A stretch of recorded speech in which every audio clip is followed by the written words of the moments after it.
Welcome to Imperial College and welcome to this really, really, really exciting day. To have so many astronauts and cosmonauts amongst us is incredible, okay? So fasten your seatbelts, we're going on a ride into space. We are now streaming live across the country. So hello to everybody who's watching online. I hope you enjoy the lecture. It gives me great pleasure to introduce Dr. Simon Foster, who is going to tell you what it is like to do rocket science. There's going to be explosions, there's probably going to be some fire. We're going to sit at the back with our eyes closed. He's done this before, he's a trained professional, okay? So sit tight and enjoy the ride. Thank you very much. Thank you very much. Anna only said I'm a trained professional for insurance reasons, okay? But hopefully all the fire alarms are off, so we should be all right. There will be smoke, hopefully not much fire, I should point out. So, welcome here today.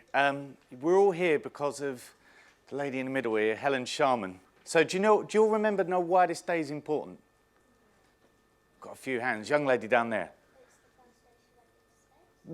Almost, yes. It was the first day she docked at Mir, I believe. It was the space station was up there. So when Helen went up, or Dr. Sharman, I should really call her, because I don't know her well enough to call her Helen. I was about your age, and she was my idol. So she was my hero, and I wanted to become an astronaut because of her, okay? And it's really interesting because hopefully, I never got it. I tried to be, you know, Tim Peake? I tried to do that round of astronauts, and I've got asthma and all sorts, so they wouldn't accept me. But it's our hope that one day it's going to be one of you guys in the room or one of the guys sitting at home watching this that is going to be the first human being to land on Mars or the next person to go to the moon. It could easily, okay? There's no reason it couldn't be. If you're interested, if you want to do it, you can do this, okay? And I'd love to be able to say that I spoke when they were young to the first person to land on Mars. It could be in this room, okay? Now, to do that, you're going to have to, unfortunately, learn some science. So I'm going to give you a brief introduction to what you'll need to know to become an astronaut, okay? So these are the things you'll have to learn. So this all sounds very dry, okay? So hopefully I'm going to liven it up for you a bit. So you're going to need to learn some physics, what we call classical mechanics. You're going to need to learn some chemistry. That's where things get very interesting, because you can start blowing things up. And that's basically rocket fuels. You're going to need to learn some biology, because how the human body behaves in space. And you also, this is my area of physics, I'm a solar physicist, okay? So I look at the sun through satellites. Don't look at the sun with your eyes, it causes all sorts of trouble. But it's really important because the sun is really important and dangerous, and we have to work out how to get around it if we're going to go to Mars. And that's going to be the job of you guys. When you get older, it's going to be your job to figure out how we get people to Mars. Okay, so the first thing we need to look at is this thing called classical mechanics. So it's basically how to launch rockets into space, how we orbit around planets, and there's lots of very complicated equations like this that I must admit, I don't understand myself, okay? So I don't really get this. But what you really need to know about is, does anyone recognize this guy? Oh, young chap here. Newton? Brilliant. This is Sir Isaac Newton, a brilliant British scientist. And he came up with 3 laws of motion, one of which is really important for launching rockets into space. This is the only one you really need to, oh, I shouldn't say that, I'm not very good at it. This is the only one you really need to notice, and that is for every action, there's an equal and opposite reaction. Now, what does this mean? Basically, it means if you have a push in one direction, you get a push in the opposite direction. So, hands up if you've ever been ice skating here. Keep your hands up if you're actually any good at ice skating. Oh, there's a few. I must admit, I'm absolutely useless. I did have a demonstration for this, okay, that was a skateboard. I couldn't actually even get on the skateboard because I kept falling off, okay? That was the biggest risk. So when I go ice skating, I generally hold on to the side like this, and I push in that direction. What direction do my feet go?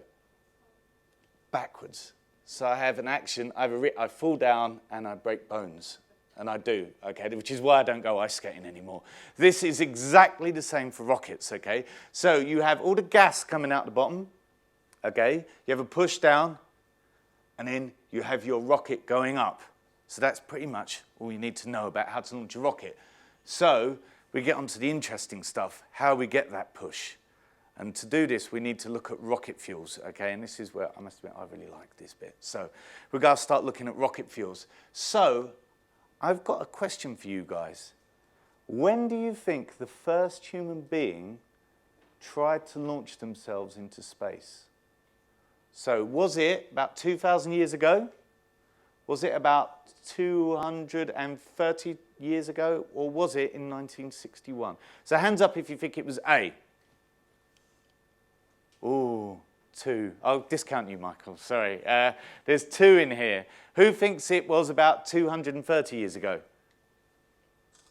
Oh, it's about half of you, maybe. Who thinks it was in 1961? So that's the other half. It was actually about 2,000 years ago, someone first tried to launch themselves into space using rockets, okay? And for this, I'm going to need a volunteer, but unfortunately, I think it's going to have to be a teacher, unfortunately. So I know. Normally, I'd love to be dangerous, but this is being streamed out, so unfortunately, I'm going to have to use a teacher. So have we got any brave teachers here? So we've got lots of... all right, I'll go for this chap here. He's looking... There seems to be a groundswell. So would you come up, sir, please? A round of applause, please. What's your name, sir? David, right, David, could you please put on the safety glasses and the goggles? So, to get into this story, we need to understand about gunpowder and rocket fuel. So this is what's called solid rocket fuel, and it was discovered about 2,000, if not possibly longer ago. And the ancient Chinese were trying to find a way of living forever. It was called an elixir of life, and their scientists accidentally started to mix chemicals together, and they come up with this chemical that blew up. And it created a lot of fire and smoke. Sorry, I'm not making this... but instead of making elixir of life, they made gunpowder. Now, they said in this kind of... They had like a health and safety manual. And they said, whatever you do, don't mix these chemicals together because you might get a fire or an explosion. Now, obviously, after a while, people thought, actually, mixing chemicals together to get a fire or an explosion is actually quite a good idea. And this is how gunpowder and rocket fuel was invented. And that's what we're going to look at here. So this is the recipe for gunpowder. So you need a little bit of what's called sulfur. You know when you have eggs, you have that rotten egg smell? That's sulfur. So that's inside your eggs. It's when it's gone off. You've got charcoal, you know, with barbecues. So when you burn your charcoal in a barbecue, that energy is released very slowly. But if you want to fire a rocket, you want all that energy to come out quickly, don't you? So this is why we've got this thing called potassium nitrate. And it's called an oxidizer. And what it does is it rapidly gives this charcoal oxygen. Now, who here's eaten salt beef, salt fish, bacon, anything like that? Bizarrely, I don't know if you see it. So this is taken from the back of a packet of bacon. Can you see that the main ingredient, the preservative, is potassium nitrate? So whenever you eat bacon, you're eating the main ingredient in rocket fuel, in gunpowder. Okay, that's what's in there. Okay, it's perfectly safe. So don't worry, but every time you eat bacon, I want you to think now that you're actually eating rocket fuel, okay, because you are, which is, I think, is amazing. So, sir, you're going to help me make some, I forgot the one thing I forgot was my spatula in my bag. If anyone ever sees me on the tube with this bag, don't sit next to me, okay? It's perfectly safe, but we need a spatula. Sorry, sir. This is the one thing I forgot in my big bag. There we go. So, could you please start by putting 1 spatula's worth of charcoal, and this is the ratios you need to make gunpowder. Could you please put 1 spatula's worth inside our, now that's a mortar, I believe, the big bowl. So you could please put 1 spatula in there. More the merrier. Let's have a look. That's all right, you've got to grind it up. That's perfect. So, can you start grinding that, please? Now, it's quite important. Have you ever, you know, with pepper, you grind it, brilliant. Try not to make a bang. Okay. It's not too bad now, but in a minute, it might get, so it's quite important. So we're grinding that up, okay? So you can give it a bit of welly at the moment, sir. That's fine. Brilliant. Now, the next thing I need you to add, can you add a bit of the potassium nitrate? Now, you need to add 3 of those, please. Now, this is quite important why you don't stop banging it, okay? Yeah. So now we're good. That's 1. That'll do. Another 1 like that. 2. And brilliant, 3. Nice one. Now, can you grind that all up, sir? Now, the reason we're grinding this up is because, I don't know if any of you have done chemistry. That's right. Oh, not now. Okay. So you can hold on to it, so it's okay. Just get it. You want it a nice grey powder, okay? It's pretty safe. But you want to get it into a nice grey mixture. The reason we're grinding this up is because when it goes in these lumps, you see they're all big. And it's quite hard for them to bang into each other. And you want this reaction to go really quickly. So to make it go faster, you grind it up into smaller and smaller lumps. And now, can you see everything can bump into each other a lot easier? This is very useful. This is a question that always comes up in GCSE chemistry. How do you make a reaction happen faster? And that's increase its surface area. And that's exactly what we're doing here. Oh, lovely, sir. That's perfect. Now, this is kind of like the special sauce that you need to add. Can you add half a spatula's worth of the sulfur, please? That's all right. That's perfect. Brilliant. Now, Grant, now be very careful, sir. It's all right. I say that standing over here, but that'll be fine, okay? So give that some welly. So that's looking nice. You can mix it up. We need a nice grey powder. So really, what we don't want to happen is this, okay? So if you enclose this, you get something like this. So we don't want to enclose it, okay? Instead, what we need, like on a rocket, is somewhere for the gas to come out the bottom. So all that gas and heat comes out the bottom, goes down. Which way does our rocket go? Up. So we have this equal and opposite reaction. We have to push down and we have to push up. So hopefully, sir, you ready? I think this is still illegal to make gunpowder. I'm not sure. I haven't checked. So that's why I always get a volunteer to do it. But we have had accidents in the past. So hopefully this should go well. I'm hoping it'll work, sir. So let's see. So let's try out your gunpowder and see how... It's a weekend, so you'll have that to recover. God forbid anything goes wrong. So let's get... Right. Oh, that's looking nice. So we've actually made... This is solid rocket fuel we've made here. So let's go. I'll get my matches. So hopefully it'll go fizz and not bang. About to find out. Hopefully it'll fizz at all. Otherwise everyone's getting very worked up and I'm going to look like an idiot. So.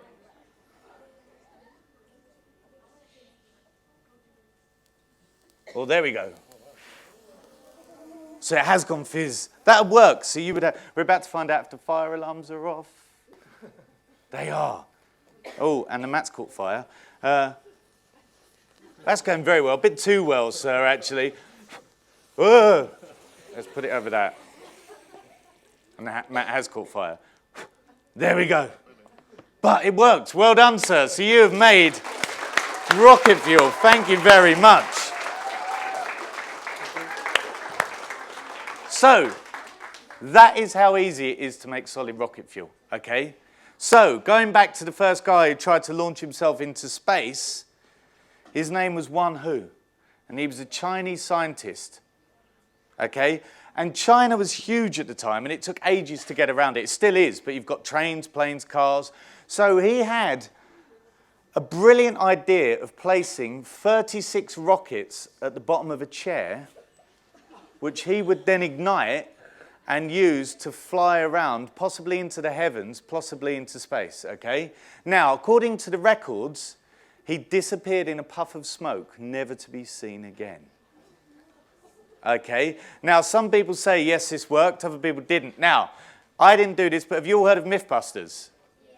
So they recreated it, so I've got the footage from that. So you're about to find out what happened to poor old Wan Hu, okay? So, by the way, I should point out this is a crash test dummy, so don't worry, this is not a real person, okay? Now, you can see here he's got a kite as well, because he wasn't stupid. Even though he put himself above a bomb, he knew he had to float back down afterwards. Oh, what's going on? There we go.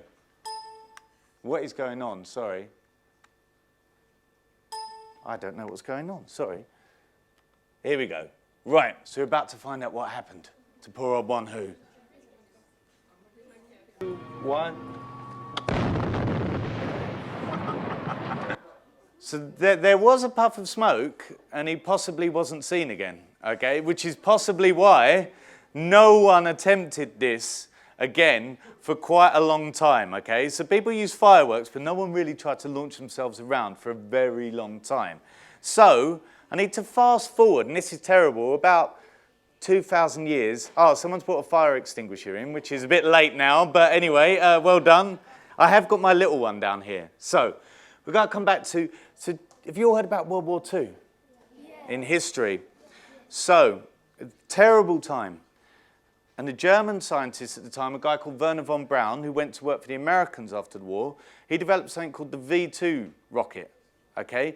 Now, if you ever go to the Science Museum, which is just next door to where we are, there's a V2 in there. Okay? You can go up to it. It's one of the ones they had from the war.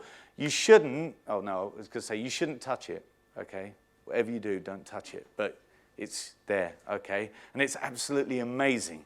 Now, just after World War II, the Soviet Union and the Americans kind of went into something called the Cold War, okay? And they didn't want it, so what they wanted to do was use science to try and show who was best. This led to something called the space race, okay? And the Russians had this amazing scientist, so, and I was going to say, I believe we've got some Russian cosmonauts in here, and I'm very nervous now to say his name. Actually, I've been practicing this, and I'm probably going to say it completely wrong. But Sergei Pavlovich Korolev, is that okay? Thank you. That has been the most thing I've been practicing all the way for this, okay? Everything else I forgot, but that was... He was a genius, and he had lots, and he designed lots of rockets. And to do this, actually, Neil, I've got my friend, we're going to look at the next rocket fuel, and this is still used. So have you all heard of... you probably shouldn't have. You heard of alcohol? Yeah. Terrible. Terrible for you, okay? Your parents and teachers may occasionally drink it. You should never drink alcohol, okay? Okay, I should say that. Okay, thank you. This is my friend Neil here. Are we okay? Now, fingers crossed. Well, I've still got some. This is going to work. So we're about to look at the next rocket fuel, okay, that people used.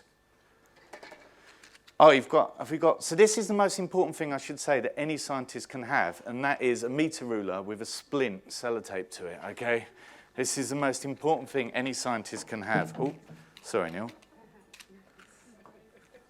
Is it all right if I give you that and light it? Sorry, not that I'm being a coward here, sorry. So, let's get that lit.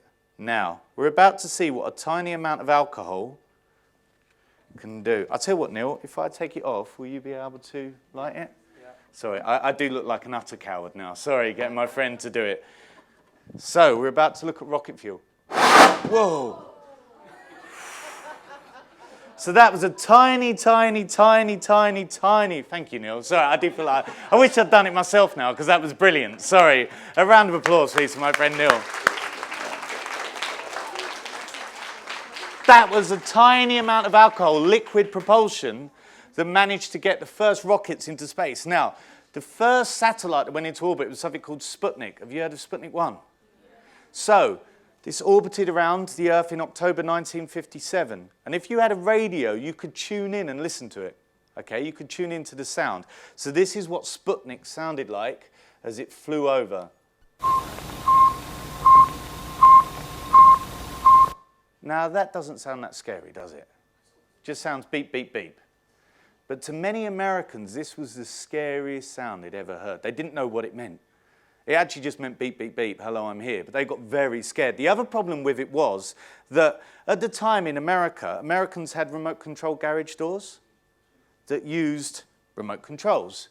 Sputnik actually worked on the same frequency as these garage doors.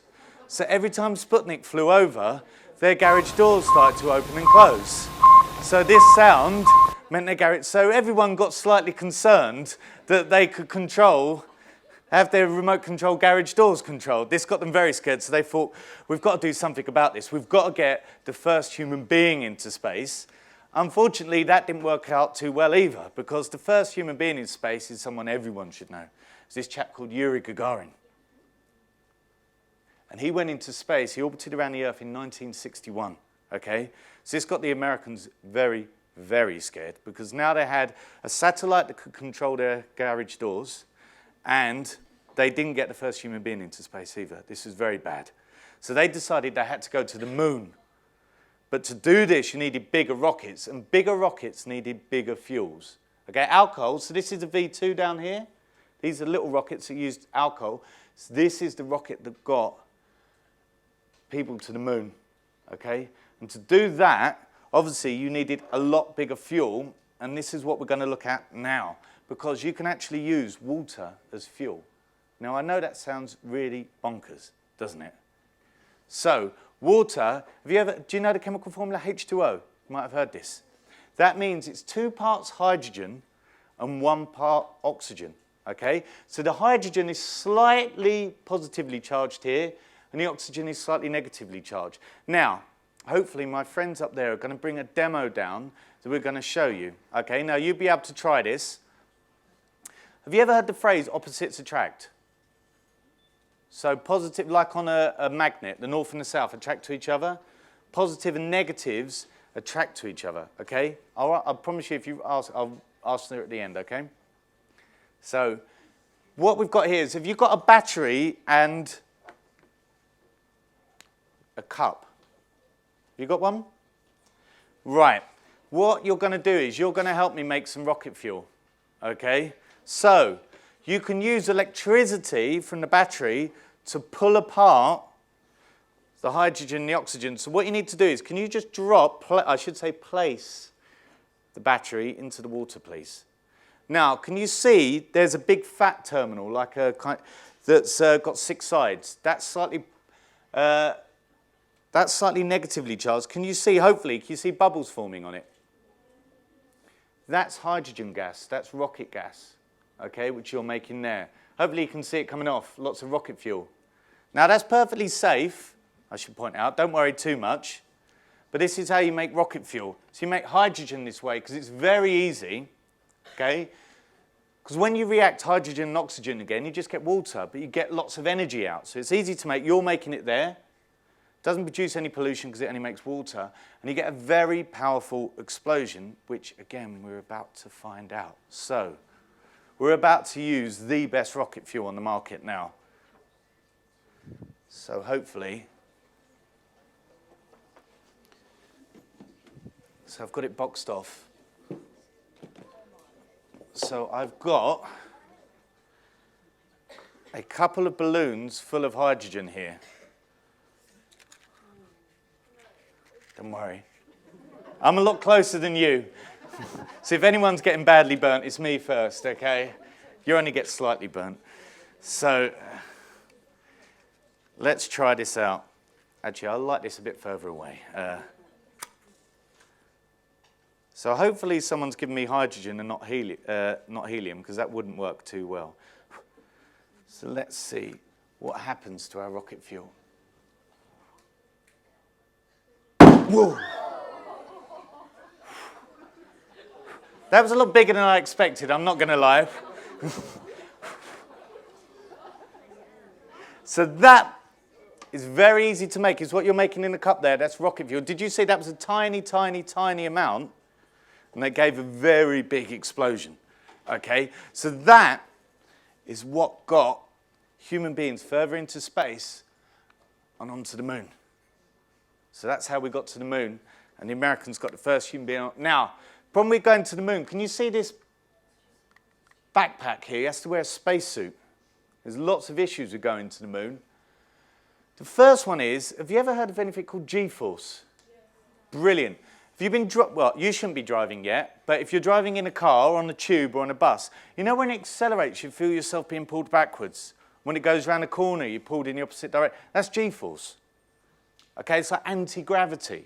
Now, to get into space, your body needs to accelerate, or the rocket needs to get to 11,000 meters per second.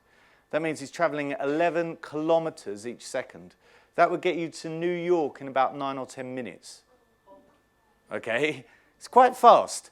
Now, you think accelerating in your car, not that you should be driving, but if you're accelerating in a car on a motorway, you feel yourself being pulled back. That's only going up to about 70 miles an hour, about 90 kilometers an hour. It's not that fast. So it puts a huge strain on bodies. So we have to test astronauts to see who's got the body that can cope with these G-force. So we put people in something called a centrifuge and we spin them around. This is like, have you ever been on a roundabout? I'm rubbish on them. Again, another reason why I shouldn't be an astronaut. They put people inside these, spin them around, and see who reacts the best, basically. And what's really good is you can actually look inside and see the people, how they go around. So these are the G-forces up here. This is like putting, now to go into space, you need to pull about 5 or 6 or 7 G. So you have all this squashy material, gets pulled back, like that.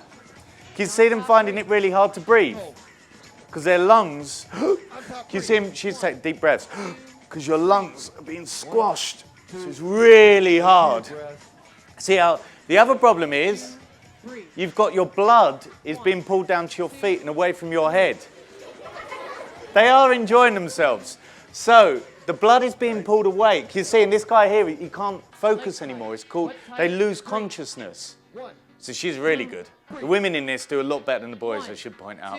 A lot better. So they've got a control stick there, and when they can't feel anymore, they pass. Stay tight, stay tight. Oh dear. So he's passed out. Now you don't want this, he's fine, don't worry, he will come round, okay? Because what happens is, can you see the G is returned to normal, gravity is returned to normal, and he comes round. The blood starts to go back to his brain. Will, sit up. I'm up. He's saying, no, you're not. You're up. And then he comes round. Put your head up. It is up. There he is, he's round. Oh, here I am. So, What happened? they're okay again. You ate But obviously, you've got to find people that can take that strain on their body. They can build suits. But the other problem is, you had your breakfast this morning, I assume. Going on a rocket is a bit like going on a roller coaster, but a lot more, basically. So can you imagine you've got your breakfast sloshing around in your stomach? So this can also happen. So imagine you've got your 2 best friends here. So there's 3 of you. I actually have no. Even if they're your best friends, you're not going to stay friends that long if they've been sit next to you in a little capsule and you've got to stay with them for... So you've got to find people with really strong stomachs as well. So that's the other thing. Now, if you're outside, the other issue you've got is being in space. So the first problem we've got is, have you ever had, space is a vacuum, there's no air there. And that means this is a really big problem, okay? Things behave very strangely in a vacuum. And I've got a vacuum chamber down here, okay? So this in here is going to suck all the air, but this very ancient piece of machinery. We've got to suck all the air out from inside, and we've got to see what happens to different things. So we've got a choice. We've got huge marshmallows, very American, or we've got tea cakes. I'll tell you what, let's use both, okay? So these marshmallows are huge. I've never seen anything like that in my life. This is before they go into the vacuum chamber. I cannot believe this. I'm keeping the rest of them. Well, anyway. And we've got our tea cakes here. I must admit, tea cakes are my favourite. Brilliant. They are great. And I buy 10 because I only use one, and then the others, well, you know, have them a nice cup of tea afterwards. So let's have a look what happens. So these are full of marshmallows. These are full of air inside. Okay, just like you. Don't worry, it won't go bang. I hope it doesn't go bang. It shouldn't. So let's squeeze that on, and let's see what happens to our tea cake and our marshmallow. Right, that's open. Hopefully everyone can see.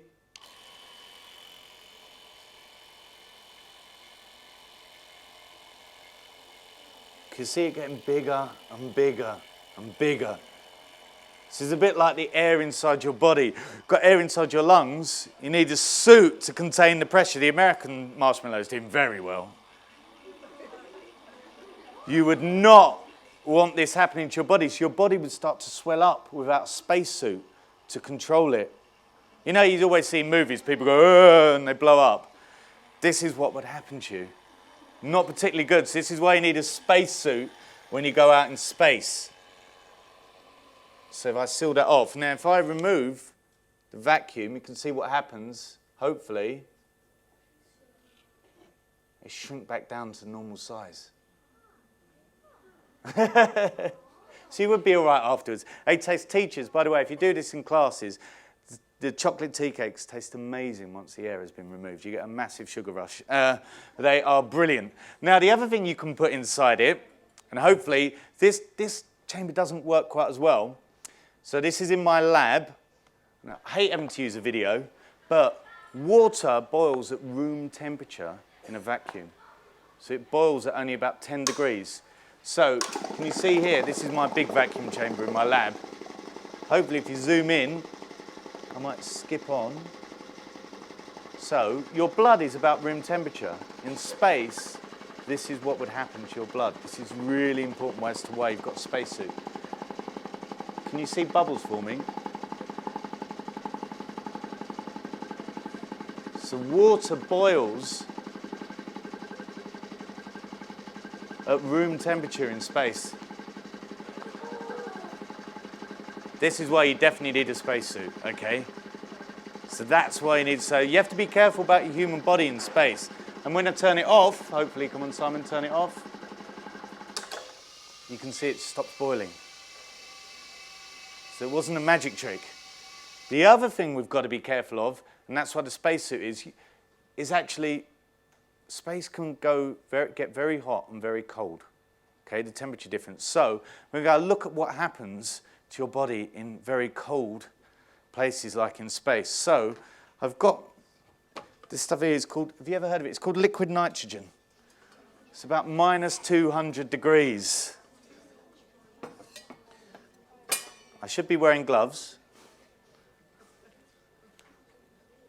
So this is about the same temperature as space gets. If you're outside of direct sunlight. Now I've got a lovely banana here. This is much like your body, nice and squishy. So let's see what happens. Can you see it boiling away? Now what do you think is happening to the banana? Yes? It's freezing down. It's getting to minus 2. So it's not like, you know when you say, I'm freezing, you're not. Okay? You're never getting. This is how cold your body would get in space, okay? I always think of, probably none of you remember this, there was an old TV series called Buck Rogers, which I absolutely loved, and he gets frozen at the beginning of that and somehow warms up. You're about to see that possibly wouldn't happen, okay? So, oh. So it's become rock hard. So that's what's going to happen to your body. Now, that in itself isn't too bad. Oh, my fingers are a bit... but let's see what happens if you try and touch anything. Ooh. So let's see. So it's like glass. Freezes. So this is why you need a space. That's why you need a spacesuit, because that's what's going to happen. So and we need better spacesuits. So this is what you guys are going to have to try and discover if we want to go to other places. Because beyond that, this is the other problem. So a lot of you are probably wondering, why haven't we been to Mars yet? So we went to the moon. I'm always thinking, why haven't we gone to Mars? None of you are? I am. Because one of you guys is going to be the person, hopefully, to land on Mars. And the problem with that is, this is my area of physics, the sun throws out lots of radiation. Okay? And it's a really big problem. Now, hopefully, have any of you ever heard of solar flares? These are massive explosions on the sun's surface. Can you see one going off there? That's about the size of the Earth, that explosion. And it throws out, it's a bit like, I call it like a solar belch, which isn't, it's like the sun burping, and it throws out lots of particles, lots of radiation out into space. Yes, good word. And that's bad, because it can give you cancer.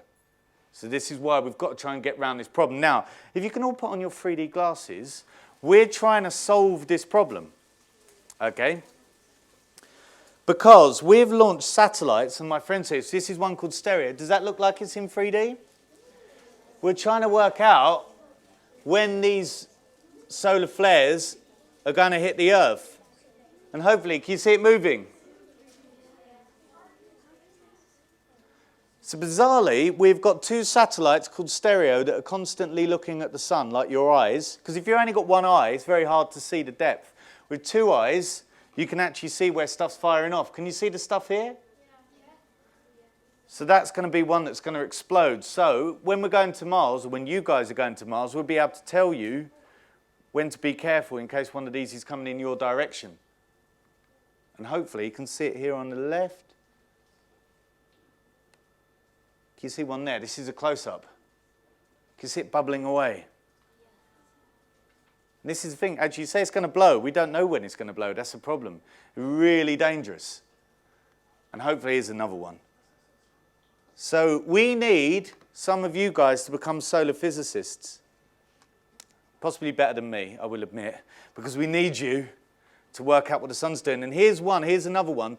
This will give you an idea. So a satellite has put, like, oh, these aren't in 3D, sadly, but it's got, like, you know, you can get an eclipse. They've put a lump in front of where the sun would be. Can you see the material going off? Can you see a comet travelling across as well? Now, these ones aren't too bad. This is checking for when one of these solar flares is going to hit the Earth. What you want to do is you see one when it completely covers it. Can you see all that white? Looks like noise, like white noise. That's one that's come towards the Earth. Can you see what they're doing to the camera? And you said about ionizing radiation. So this is why it's got to be really careful for our astronauts and you guys going to space. So we need to study the sun. Now, on Earth, have you heard about, we've got a magnetic field. That protects us. It pushes these particles around us. But on your spacecraft, you don't. So the International Space Station's around about here. Okay, so it's inside the magnetic field. But going to Mars, you're going to be outside of it. So that's a really big problem. Now, I've got a demonstration to show you how particles move around magnetic fields. I'll move all this out of the way. Now, many of you are probably thinking that this looks like an antique. It is. Oh, you've probably never seen one of these before, which is quite alarming. Okay, I'm saying it with alarming regularity of you are too young to remember. I had to save this. This is what I do with my time. I saved this from a skip. I saw that being thrown away and I thought, that is brilliant. You will not be able to get hold of these. This is what TVs used to look like, believe it or not. If you had computers in your room, you were very lucky you had one this small. Okay? Now, at the back of it, you've got particles flying towards this screen, just like on the sun. They hit the screen and they give off light. Okay? Now, let me see. Hopefully, it will come alive.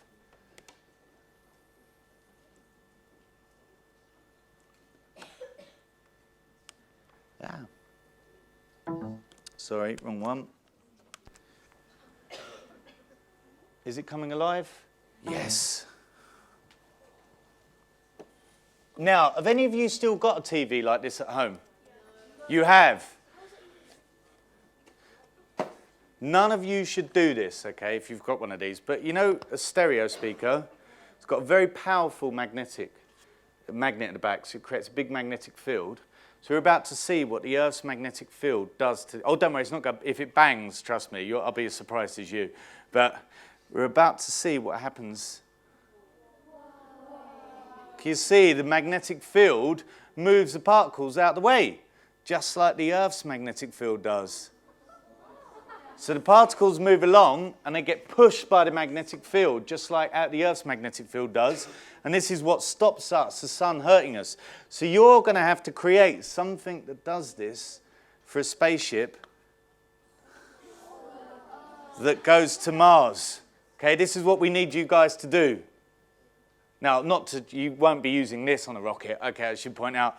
But, yes, this is possibly why you shouldn't do it to your TV at home, okay, because it might end up like that. But you can. But that's why you've got to... So that's really important, guys. That's what we need you to do. So that's how... Now, have any of you heard of something called the aurora? That's how the aurora come about. The aurora... Those particles gets pushed around the sun. They hit at the poles. You know the magnetic field? It's scooped around. They hit. And this is why you get the green and the reds of the aurora. If you're lucky, I saw one in London last year, the aurora. You don't have to go. If there's a big solar storm, you can see them in London. They're amazing. Really amazing. So hopefully we will one day get over all of this. And we will actually get people to Mars. And as I say, I think it is my hope that it's going to be one of you people here today, or someone at home, that will be the first people on Mars. So that is your introduction to rocket science. You pretty much know as much as I do now about rockets and space, which is quite alarming. You've managed to learn that in 40 minutes. But hopefully you have lots of questions to now ask the astronauts as well. So has anyone got, I think we've got 5 minutes, guys.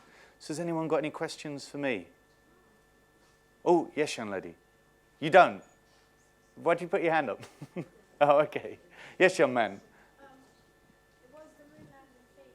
No, it was not a fake, okay? And the reason is a very good reason to say that it wasn't a fake. You know, I said there was a thing called the space race was on. So it was the Cold War, okay? So you had two countries who didn't like each other very much. And the Americans were going to the moon. Now, in Britain, using satellites, we could track the communications of the rocket going to the moon. So if we could, in Britain, everyone could. And if you're having a race against someone and you can find out that they're cheating, you'd say you would, wouldn't you? Go, hang on, there's nothing going to the moon. You go, you're lying. No one did because everyone could track it. It definitely happened, okay? I know everyone says, I want people to go back. It's just the reason we haven't been back partially is because it's hugely expensive, really expensive. But now there's starting to find reasons to go back because we can start mining the moon possibly. So it's really important to go back. Yes, that's going to be the next mission. NASA are planning on capturing an asteroid, putting it in orbit around the Earth and landing on that to start trying to mine things. Yes, young man. Were you ever hurt on one of your experiments? Was I ever hurt?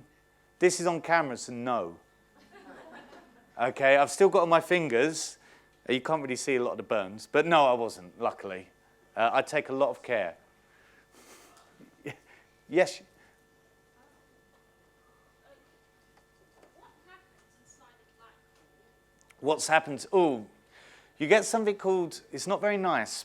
It's called spaghettification. You should come up and do the talk, mate. You know a lot more than I do, I tell you. You're great. Hopefully you might be the first person to land on Mars. So basically, gravity increases so much. You know, like we saw the G-force, people being pulled back. Gravity increases so much that even in your finger, the difference just over your finger will be 100 times from one end to the other. So you just get pulled apart. Just like a marshmallow. It wouldn't be very nice, unfortunately. So no, not like an Interstellar where they can travel through black holes and things like that. I don't think that's going to happen. Yes, young lady? Have you tried space food? Yes, I have. It's horrible. Everyone has... we've got a couple of cosmonauts here who possibly able to tell you what space food is like. But early space food was horrible. There's a story that one of the first astronauts, it was so bad, hid a corned beef sandwich in his spacesuit. And it opened it up, and the crumbs got everywhere, which obviously isn't very good. And so they actually patted astronauts down before they went on to make sure they didn't have any food because the food was so bad. But I've had it. I didn't like it. It's all freeze-dried, isn't it? It's like strawberries. Do you like it?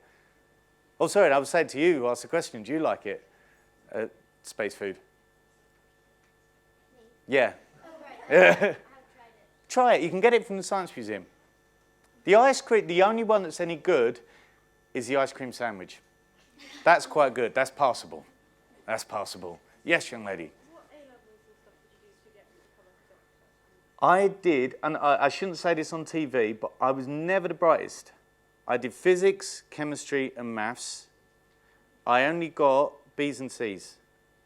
Okay, and I only got B's and C's. Not that any of you should. That is not an excuse, okay? I should say that now because I'll get loads of... But I really enjoyed it, and I just pushed myself. So you don't have to be, I will say this over and over and over again, you do not have to be the brightest, okay? But if you want to do something, I've maxed out my brain getting where I am, trust me. There are people who are a lot brighter than me I work with. But you can do it. You don't, you know, you can get there. So trust me. Yes, I'll tell you, sorry, this young lady here. Oh, we're nearly... Yes. It's called public liability insurance. It's up to £5 million, and I've got it printed out, just in case. Are you not doing a claim now, are you, or something like that? Are you guys in league with this teacher down here, so he burnt his finger or something like that? Have we got any more?